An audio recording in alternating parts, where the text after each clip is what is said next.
나눌 하나님의 말씀은 시편 115편입니다. 저와 우리 성도님들이 한 절씩 교독하고 마지막 절은 함께 합독하시겠습니다. 제가 먼저 1절을 읽도록 하겠습니다. 여호와의 영광을 우리에게 돌리지 마옵소서. 우리에게 돌리지 마옵소서. 오직 주는 인자하시고 진실하심으로 주의 이름에만 영광을 돌리소서.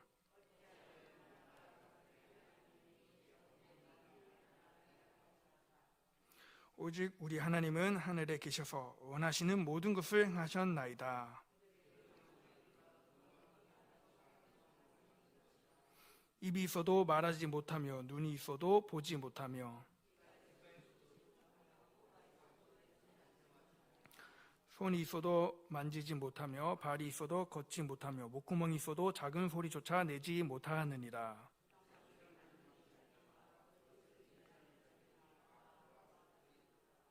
이스라엘아, 여호와를 의지하라. 그는 너희의 도움이시요 너희의 방패시로다.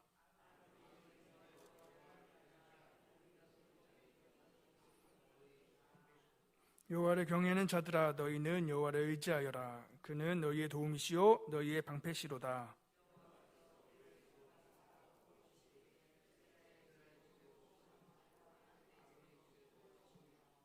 높은 사람이나 낮은 사람을 막론하고 여호와를 경외하는 자들에게 복을 주시리로다.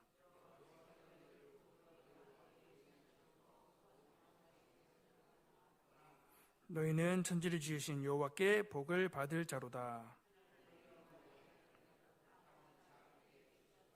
죽은 자들은 여호와를 찬양하지 못하나니 적막한 데로 내려가는 자들은 아무도 찬양하지 못하리로다. 우리는 이제부터 영원까지 여호와를 송축하리로다. 할렐루야. 아멘. 할렐루야.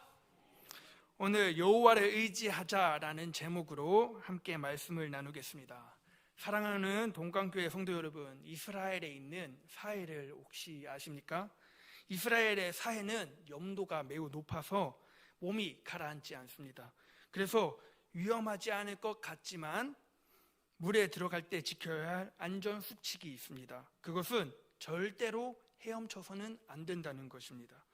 부력이 높아서 가만히 누워만 있어도 저절로 몸이 뜨는 안전한 물이지만 빠질까봐 걱정하여서 몸에 힘을 주게 되면은 몸이 이제 균형을 잃고 허우적거리게 됩니다.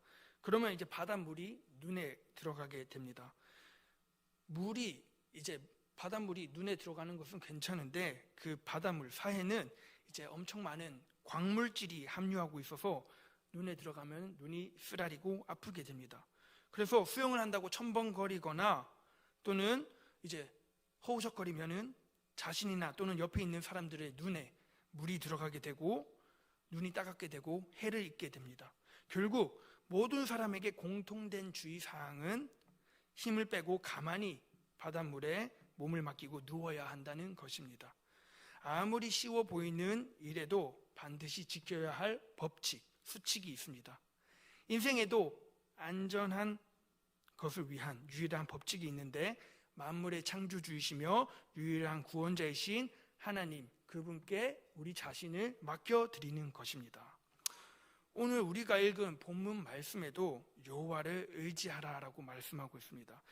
시편 115편에는 시편 114편과 함께 하나의 시로 묶여져 있습니다. 그런데 114편과는 달리 115편에는 비로소 시를 마무리하는 듯한 할렐루야로 마무리하고 있습니다. 114편에는 마지막 절에는 할렐루야가 없습니다. 116편, 117편에도 모두 각자 할렐루야로 끝나기 때문에 115편 마지막 절에 있는 이 할렐루야가 114절하고 한 묶음으로 이제 마무리하게 되는 시가 됩니다.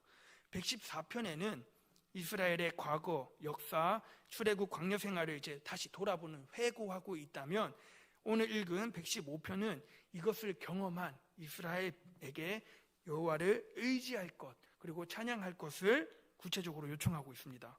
1절을 보시면 여호와의 영광이 우리에게 돌리지 마옵소서라고 말하고 있습니다. 시편 기자는 오직 주의 인자하시고 진실하심으로 주의 이름만 영광 돌리소서라고 강렬히 호소하고 있습니다. 사람의 영광은 썩어 없어지고 영원하신 하나님만이 모든 영광을 다 받으시옵소서라고 지금 시편 기자는 말하고 있습니다. 그 이유는 1절에 주의 인자와 진실함 때문입니다. 이것은 더 이상 심판당하도록 우리를 내버려 두지 마시고 우리를 구원해달라고 이스라엘 백성들이 호소하고 있는 것입니다. 그리고 3절에는 오직 우리 하나님은 하늘에 계셔서 모든 것을 행하셨나이다 라고 말하고 있습니다. 이스라엘 하나님은 땅에 속하지 않으시고 하늘에 속하셔서 어떤 일이든지 하실 수 있다는 것입니다. 그러면 무엇으로부터 구원해달라고 전지전능하신 하나님께 간구하고 호소하고 있는 것일까요? 다음 절을 통해 알 수 있습니다. 4절 말씀을 보면 우상을 숭배하는 자들의 이제 묘사가 나오기 시작합니다. 은과 금으로 만들어졌는데 이것은 사람이 만든 것이고 입과 눈, 귀, 코, 손, 발, 목구멍 다 있습니다. 그런데 5절부터 이제 쭉쭉쭉 읽어 내려가시면 실상은 아무 기능을 하지 못합니다. 말도 못하고 보지도 못하고 듣지도 못하고 냄새 맡지도 못하고 만지지도 못하며 걷지도 못하고 소리 내지도 못합니다. 그러니까 결국에는 우상은 죽은 신에 불과하다라는 것입니다. 우상 자체도 죽은 물건에 지니지 않고 이 우상을 만든 자와 그것을 의지하는 자 역시 죽은 존재에 불과하다라는 것입니다. 사랑하는 성도 여러분, 이것은 비단 이스라엘 백성들에게만 해당되는 이야기가 아닙니다. 21세기를 살아가고 있는 우리가 의지하고 있는 우상은 무엇입니까? 우리는 돈에 꼼짝하지 못합니다. 학벌에 꼼짝하지 못하고요. 능력, 지위 앞에서 꼼짝하지 못합니다. 심지어 외모 앞에서조차 꼼짝을 못합니다. 우리는 이러한 썩어질 우상들, 영원하지 않는 이 세상의 것들을 의지하지 않고 영원하시고 도움이 되시고 방패 되시는 여호와를 의지해야 될 줄 믿습니다. 아멘이십니까? 9절부터 11절 말씀을 계속해서 함께 읽도록 할 텐데 9절부터 11절까지 저와 우리 성도님들이 함께 읽도록 하겠습니다. 9절입니다. 시작. 이스라엘아 여호와를 의지하라. 그는 너희의 도움이시오 너희의 방패시로다. 아론의 집이여 여호와를 의지하라. 그는 너희의 도움이시오 너희의 방패시로다. 여호와를 경외하는 자들아 너희는 여호와를 의지하여라. 그는 너희의 도움이시오 너희의 방패시로다. 아멘. 여기서 사용된 의지하다라는 단어는 바타흐라는 단어인데 고난 중에 있을 때 어린아이와 같이 하나님을 아무 조건 없이 신뢰하는 것을 말합니다. 상황의 변화에 따라서 좌지우지 되는 것이 아니라 꾸준히 변함없이 신뢰하는 것으로 이러한 신앙은 때로는 인간의 지식을 한계를 넘을 때가 많습니다. 그리고 12절 말씀에 보면 여호와께서 우리를 생각하사 복을 주시되라고 나오는데 여기서 말하는 생각하다는 히브리어로 자카르라고 기억하다라는 뜻입니다. 이 자카르 구약 성경에 엄청 많이 쓰이고 자주 등장하는 단어인데 주님께서는 우리를 기억하시고 복 주신다고 말씀하십니다. 그런데 이것은 그냥 기억하다, 너희가 이렇게 했으니까 내가 기억할게, 이 정도 수준이 아니라 하나님이 기억하실 경우 어떤 일이 일어나는가? 출애굽기 2장 24절 말씀에 보시면 이스라엘 백성들이 구원하시기 위해 그들의 고통 소리를 들으시고 아브라함과 이삭과 야곱의 세운 그의 언약을 기억하신다고 하나님께서는 말씀하십니다. 그래서 결국에 이스라엘 백성들을 400년 만에 출애굽시키시는 그 하나님은 그들의 고통을 기억하셨습니다.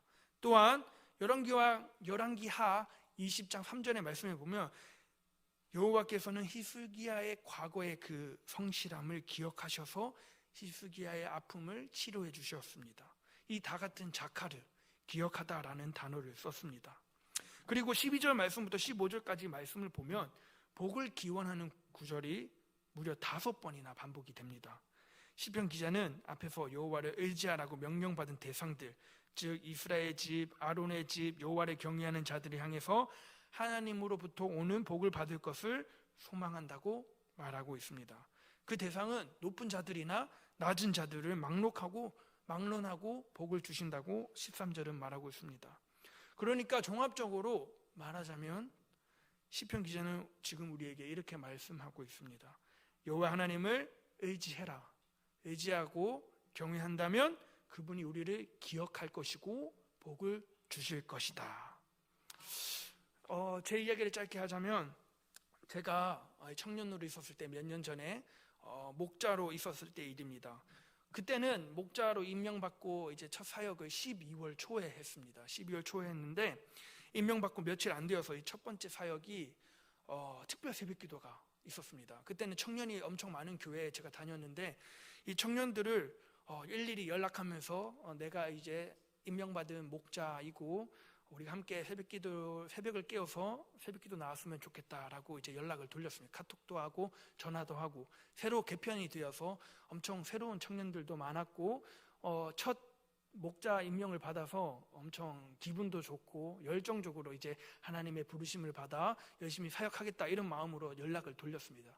그리고 이제 특세 첫날이 되었는데 그 교회가 청년이 많은 교회다 보니까 특색이 있는데 예배를 마치면 집에 가기 전에 같이 사진을 찍고 가는 약간 그런 느낌의 엄청 밝고 청년이 많은 힘이 있는 교회였습니다. 그래서 그날도 특별 새벽기도 첫날이 되어서 저도 이제 큰 기대와 꿈을 안고 새벽기도 참여를 했습니다. 그리고 마치고 로비에서 만납시다 이제 문자를 돌리고 기다리는데 이제 다른 팀들은 한두 명씩 모여서 여러 명이 되고 많은 팀은 열 몇 명이 모이기도 하고, 근데 저희 팀은 저랑 리더 한 분, 이 두 명이 온 거예요.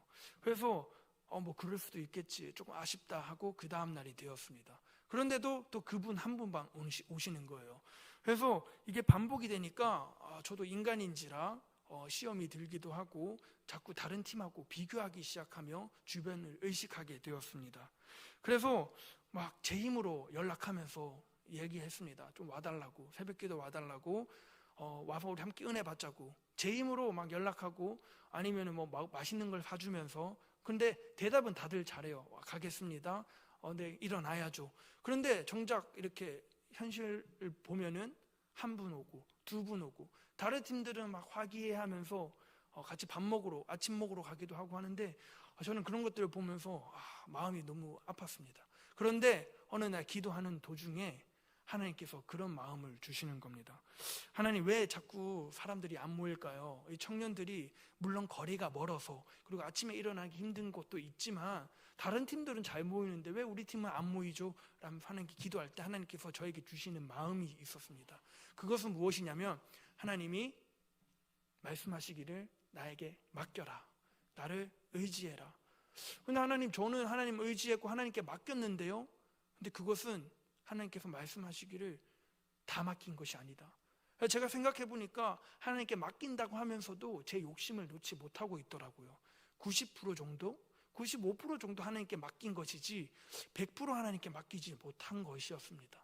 그래서 하나님께 알겠습니다. 하나님 이거 제 문제 아니고 이제 하나님 문제, 하나님께 넘겨드릴 테니까 하나님이 해결해 주세요 하고 저는 이제 그 문제를 손 안 대기로 했습니다. 그러니까 오히려 마음이 편하더라고요.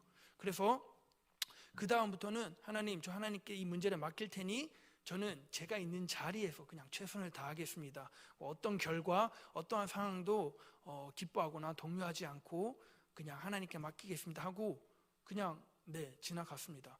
그런데 뭐 현실은 바뀌지 않았습니다. 뭐 한 명이 올 때도 있고 두 명이 올 때도 있고 세 명이 올 때도 있고 그러다가 이제 코로나 초창기였는데 코로나가 심해졌습니다. 4명 이상 모이지 못하고 사람들도 교회에 나오지 못하고. 그런데 놀랍게도 다른 팀들은 그렇게 교회에 나오면서 10명 이하로 나오면서 만나서 사진 찍고 그냥 흩어지고 다음에 봅시다 하는데 저희 팀은 제가 좀 유별난 건지도 모르겠지만 만나서 밥 먹고 가자고 그리고 좀 교제하고 가자고 하면서 계속 사람들을 붙잡아 두고 교회 나오라고 이야기했습니다.